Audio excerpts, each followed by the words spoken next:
If you want to change the world, start off by making your bed. If you make your bed every morning, you will have accomplished the first task of the day.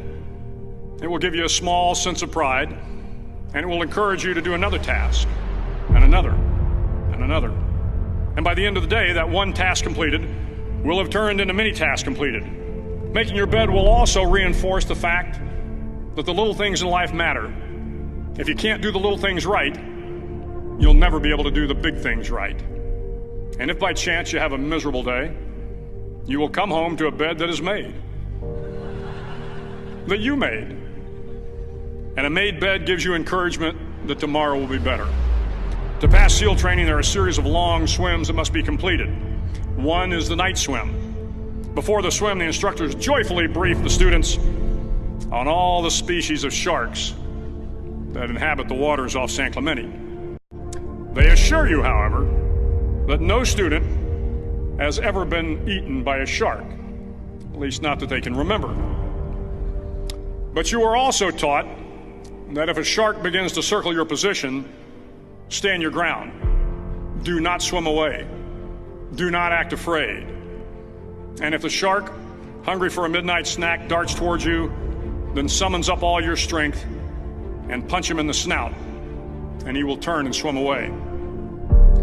There are a lot of sharks in the world. If you hope to complete the swim, you will have to deal with them. So if you want to change the world, don't back down from the sharks.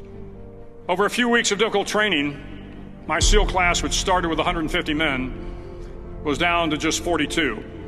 There were now 6 boat crews of 7 men each. I was in the boat with the tall guys, but the best boat crew we had was made up of the little guys, the Munchkin crew, we called them. No one was over 5'5". The Munchkin boat crew had 1 American Indian, 1 African American, 1 Polish American, 1 Greek American, 1 Italian American, and 2 tough kids from the Midwest. They out-paddled, outran, and outswam all the other boat crews. The big men in the other boat crews would always make good-natured fun of the tiny little flippers the Munchkins put on their tiny little feet prior to every swim. But somehow these little guys from every corner of the nation and the world always had the last laugh, swimming faster than everyone and reaching the shore long before the rest of us. SEAL training was a great equalizer. Nothing mattered but your will to succeed, not your color, not your ethnic background, not your education, not your social status. If you want to change the world, measure a person by the size of their heart, not by the size of their flippers. The 9th week of training is referred to as Hell Week. It is 6 days of no sleep, constant physical and mental harassment, and 1 special day at the Mud Flats. The Mud Flats are an area between San Diego and Tijuana where the water runs off and creates the Tijuana Sloughs, a swampy patch of terrain where the mud will engulf you. It is on Wednesday of Hell Week that you paddle down to the Mud Flats and spend the next 15 hours trying to survive the freezing cold, the howling wind, and the incessant pressure to quit from the instructors.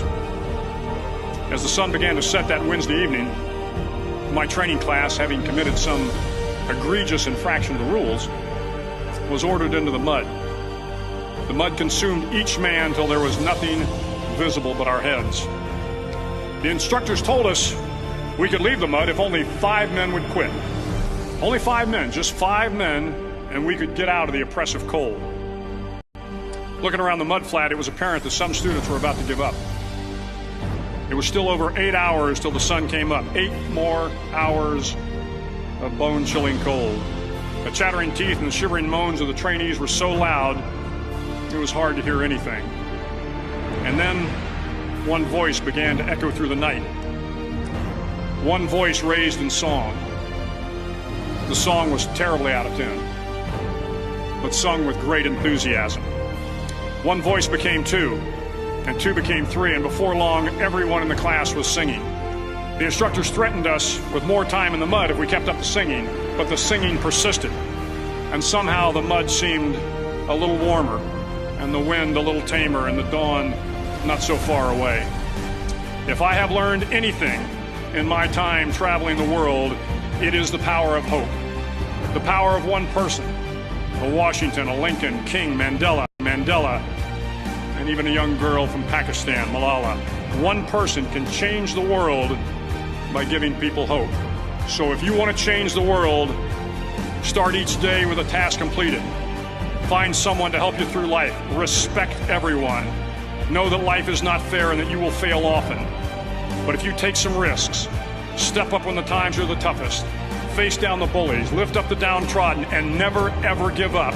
If you do these things, the next generation and the generations that follow will live in a world far better than the one we have today. And what started here will indeed have changed the world